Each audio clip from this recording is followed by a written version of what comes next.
It cannot be explained how many times out of nowhere this piece was made from an art contest I lost in. Oh, what'd you lose to? An animation. Ooh, yeah. Make a lighting tutorial! Apparently, the 2 tutorials I gave on lighting wasn't advanced enough for you guys. Okay, so for those of you who are unaware of its power, lighting is insanely important. You can make the most basic pose look amazing with good lighting. Now, the reason why I never made a light tutorial before is because this thing is a beast on its own. Let's start off with the basics of ye old 3-point lighting. You may have heard it before. If you haven't, then... By the way, if you're lazy and you just want to make quick, good lighting, then pay attention to this part right here. Key lights are the brightest and should be the main source of light. Fill lights lighten up the dark areas that your key light missed with a weaker lighting. Then you got what we essentially call rim lights, which is created by putting a light in the back of your main subject. As SFMers, our rim lights usually don't make any sense. So if anyone ever tells you that your rim lights are a bit much, they're probably right. Then lastly, we got volumetric lights, which are also stereotypically don't make any sense in our community, but try your best to contain yourself on this one because basically, it's a fog machine.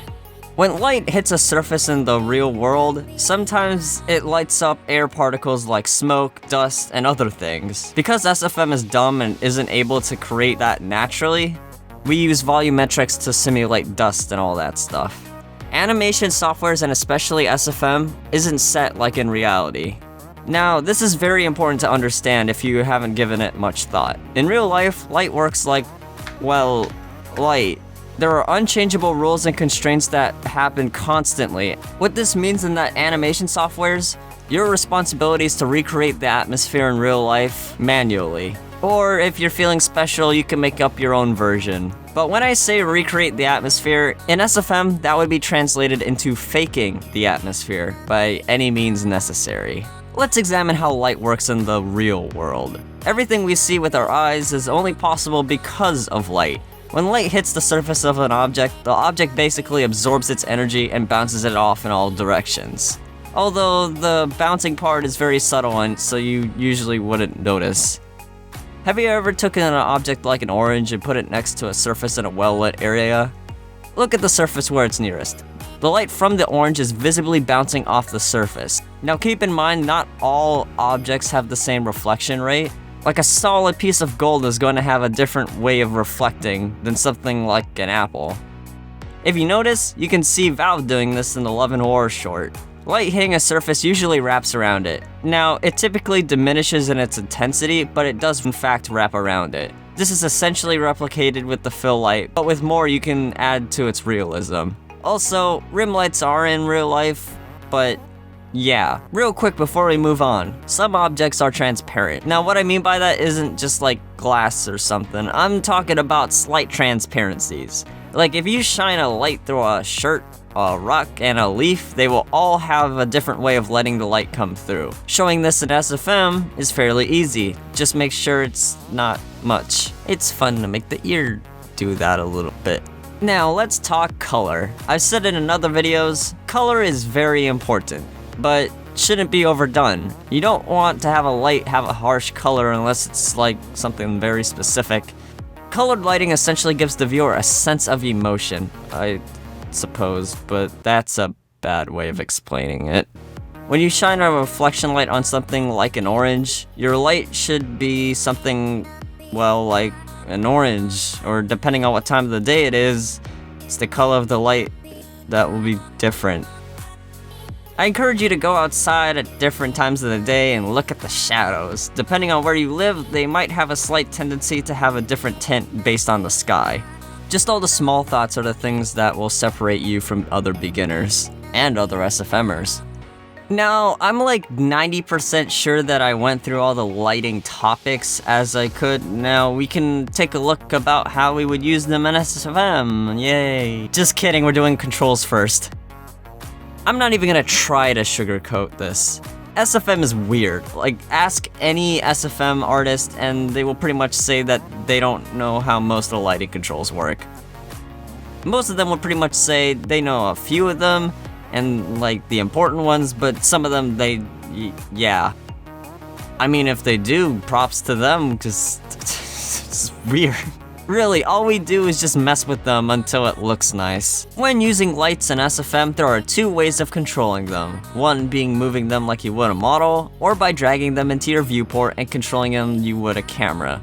With your normal WASD, Shift, Control, Alt-click, R, and so forth, is what many SFMers use, such as myself. By using the scroll wheel, you can control both the horizontal and vertical FOV at the same time. Now let's get into the technicality of things. Intensity is how bright you make that light.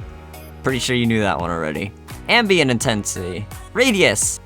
Shadow filter size. The lower it is, the sharper the shadows. Don't go too low. Shadow attention. At least I think that's what that stands for. The lower it is, the darker it is. I like going all the way down. Min and max distance are a bit weird, but they basically control how far your light and shadows go. Constant attenuation, basically another level of brightness. Linear attenuation is the second level of intensity. I tend to use this one more than the others. Quadratic attenuation. Why are these the same? Alright. Shadow depth bias. Messes with... yeah.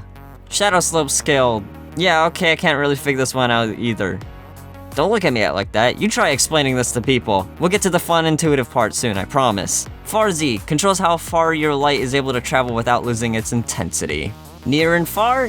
Don't know. Same with cut on and cut off. Volumetric intensity controls how intense your volumetric lights are, while noise strengthen changes the behavior of how it fuses into the air. Okay, let's just skip to color. You slide the colors of RGB to get the colors you want. Altogether, they make white. I was told this isn't the same way that colors mix together in real life, but I don't know that, so yeah, mess with it. Okay, we made it to the actual tutorial part. Now keep in mind everything we said earlier. Now I know all of you just want to go out there and do it, but you should really make sure you get your pose down before lighting. A good habit to practice when starting your lighting process is to ask yourself, what time of the day is it? In this case, for me, it's around midnight, so by clicking on my camera, I'll bring down my tone map scale, which is basically the strength of all lights on the session. It's kinda dumb, but it works. The first light I add tends to be what I would argue to be the most important source of light. The light that if you took all the others away, it would still look good on its own. Which I guess is technically a key light. By holding Alt and left click on your viewport, you can drag your mouse to pivot around your main subject. Doing this allows you to try many different light angles in a very efficient manner. To mimic realistic lighting, I'm just adding a little bit of color since the pure white lighting tends to be rare in nature.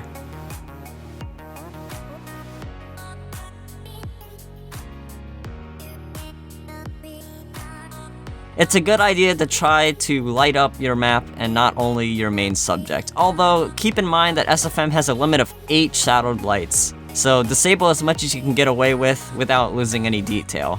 In some cases, disabling shadows can actually add to the quality of your poster. In this scene, I want the background to have a warm emitted fire feel from an unseen source. And messing with the Far Z, I'm able to mess with how much the fire is being shown.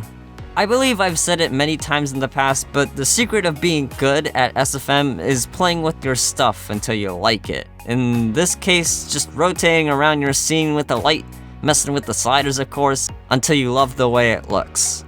After all of this, I realized I just want to make my scene to be a little darker still, but because the slider was so close to the 0 value, I was unable to slide it any further down without making it completely dark.